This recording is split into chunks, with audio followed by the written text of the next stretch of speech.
Good morning, everyone. My name is Kirihara, and I am here at Merced Gardens, and today we're going to talk about one of my absolute favorite subjects since I'm an herbalist, herbs. And we've selected several here that we're hoping you're going to be interested in. We'll share the information about how to plant them, take care of them, use them, perpetuate them, and replace them when necessary. I will be available to answer questions, to share with you the things I've learned in my 40 years with the plants, and I hope you'll enjoy. I have been an herbalist for probably over 40 years, went to school, really think that plants are what we need to do.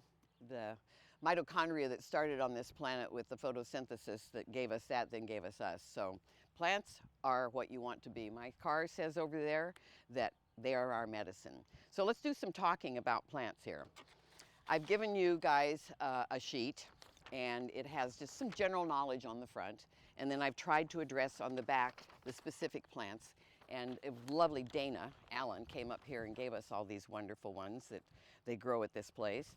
We have basil here, which is perfect for this time of year. Basil is made into pesto, but what I need to also share with you is pesto is a process. So you can make pesto out of anything. You can make it out of the leaves off of your celery. You can make it out of parsley. Any kind of leaf you can make a pesto out of, because pesto is a process. We just have known it for a long time using the basil. And basil has a lot of health herbs. As it says in here, it's an antidepressant and antiseptic. It's a lot of anti things, and so it's really good for helping with all of that. Needs well-drained soil, and of course this is an annual. One of the suggestions that I'll make right off the front is when you pick your herbs, you want to plant things that need the same thing together, because that way you can take care of them much easier. You also probably want to take things like this you're going to use in culinary all the time. This is in culinary all the time. So it's nice to have there. At nighttime I go out and I take my teacup and I walk my yard. And I pick things off of it that I have all my mints together because they go part of the tea. We have some lovely mints here too. This one is a nice apple mint that if you come up afterwards and you smell it, oh, lovely. But all those mints are very refreshing, they're very uplifting, and they help a lot. Good rich soil, good sunshine. Remember the additives that you need to put in. When you first plant it, you want to make sure that you give it some extra help and nutrition. So you're going to dig your hole and put some of that in and put it on to water it in. Another suggestion that I thought of since the last time is, I think actually Dana helped me come up with this one. When you're going to plant something, you don't necessarily have to go put it in the ground right away. You can go set it in a place and look at it for a while and see if it's getting what it wants and it's happy and you like it there. I know your mom has lots of things in pots still, she tells me, and she moves them, which is a brilliant idea. You know, and when I first moved from the ranch to town, I didn't know how to do anything in clay, and so I put a lot of things in wrong, and then I had to take them out and do stuff. So let's learn from my experience. This one I've got going right now in a pot dill, because dill, it's turned out, is very, very useful plant. It has a tremendous amount of use medicinally and culinary.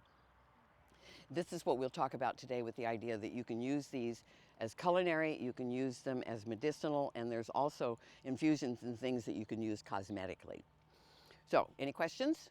Nope. So dill is not just for pickles anymore. No, Right. no, exactly.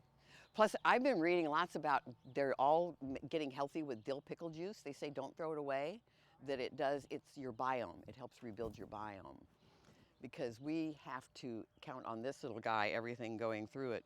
This is where our health resides. So yeah, dill is an interesting one. It's an annual though, so you want to remember that when you put things in, sometimes they'll reseed, they'll regenerate. I'm starting finally to do a perennial garden. I have asparagus and I have horseradish and things that, you know, last all the time. But I know some of these things will go over. We have catnip, which cat loves catnip, of course, and it's also good for people. Catnip is this thing that when you pick up your herbs here too, they always have wonderful information on your tags. So always remember to look at your tags. Sun to partial shade. Most of your mints are always going to require that. So once you find something in a family, you'll discover that it has similar requirements for everything. Makes it a little easier. This one, of course, it says the dried leaves can be used to make cat toys and relaxing tea. My cat goes a little crazy. If you want to read a really good story about this, there's a book called The Botany of Desire by a guy named Michael Pollan. He's a writer for the Times for LA and also a professor down in San Diego. And he tells a story about his cat and this. And it's delightful the way he spells it out. Italian oregano. There are many kinds of oregano. There's Mexican oregano, Italian oregano. I know there's several. You got one that's hot and spicy. Very good. Very good. Oregano also has some real good purpose. It's a hardy perennial, and you can use the leaves and everything. You can inhale it. It's an antiseptic. It treats bronchitis.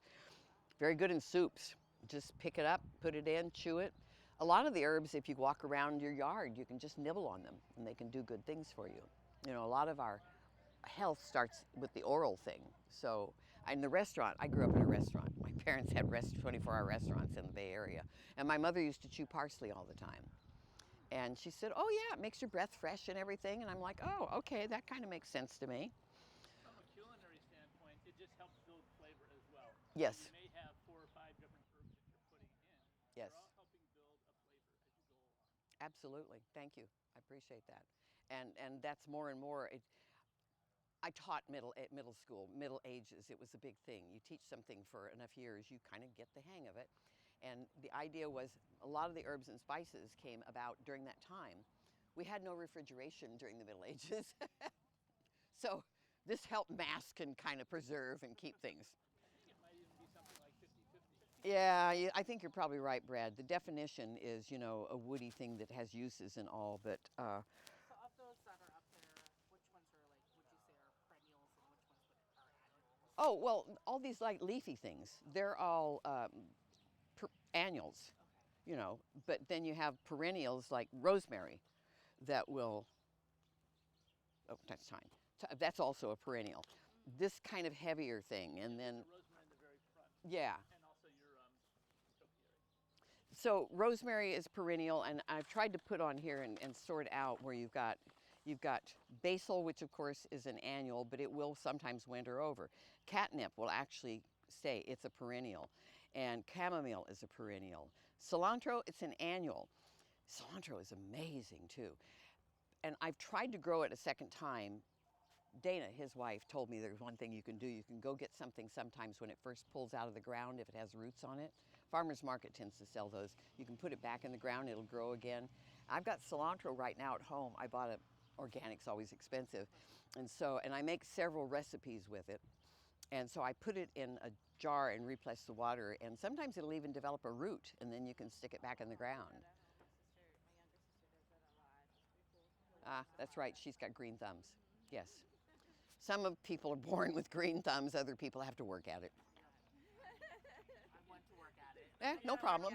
That's why you're here. In general, I would consider cilantro to be an annual, though. Yes, And it really has a pretty short life if it gets into heat. yes, it bolts. You plant it in March and it'll be dead by June if it's inside. The better way to do the cilantro, what they told me, was that you plant it in stages, and that way you can have it for a longer period of time.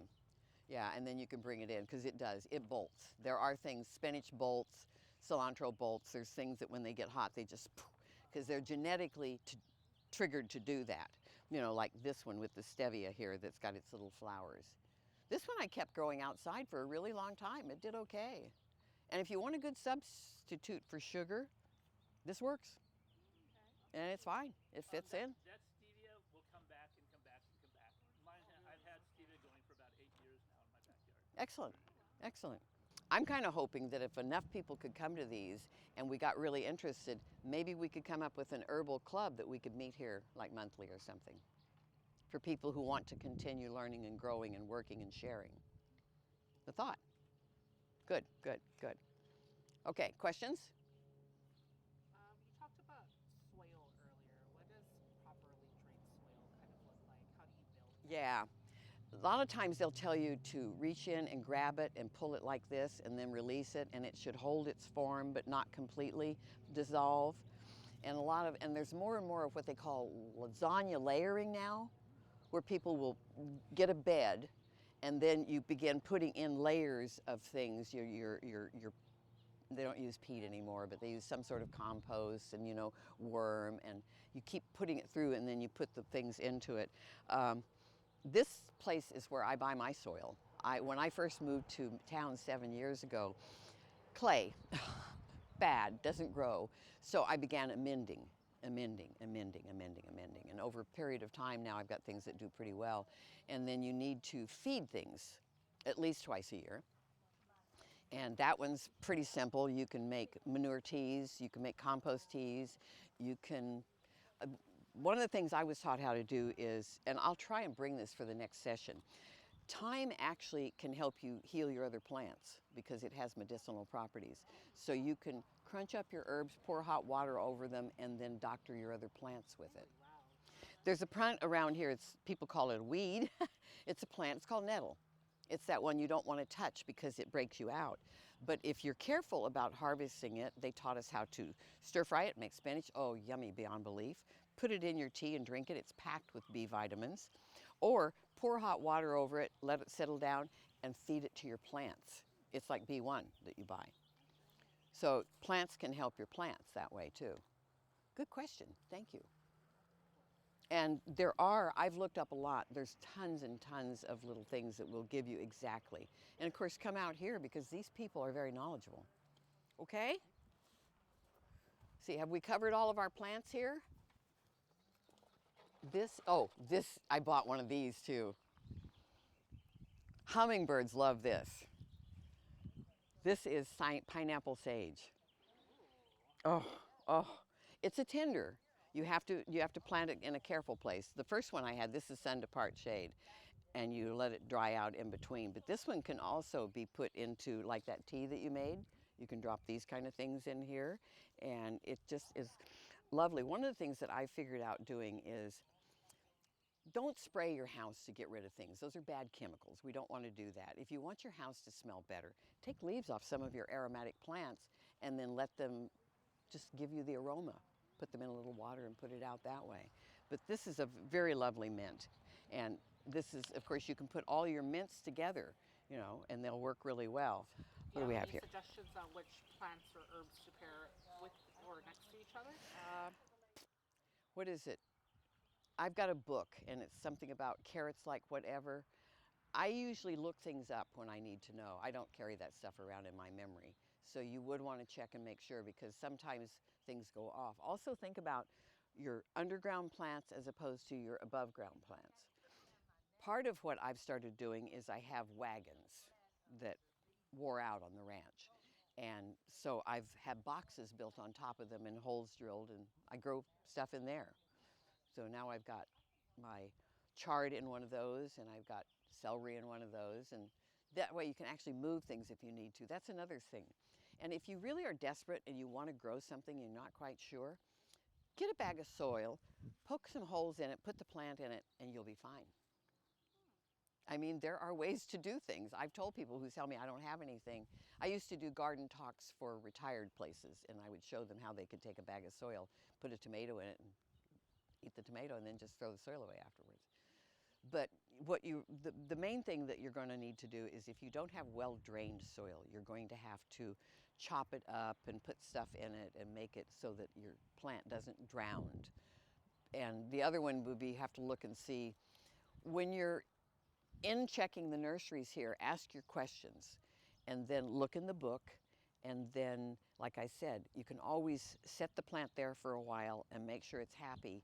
My yard has problems, and so we wound up having to configure something, and she dug a really large hole, but instead of putting it down in the hole, we built a pile on top and planted it in the pile so that it could drain properly. And I mean, just everything's kind of a new situation, but why don't you start with something real easy that you like that you're going to use? What do you want your herbs for? Do you want them for cooking or? For cooking primarily.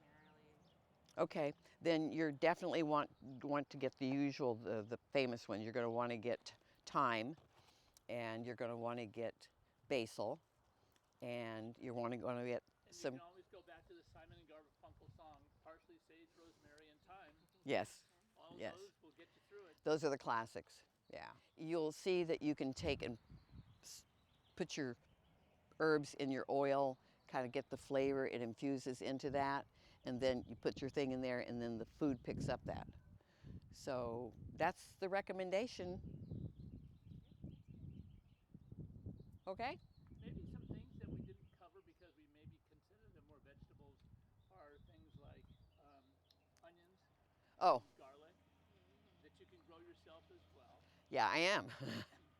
And then, once again, they have their herbal uses as well as primarily culinary. Well, and if you grow garlic, you can get garlic scapes, which are the parts that come off the top, and you can chop those up. And garlic is a natural allicin.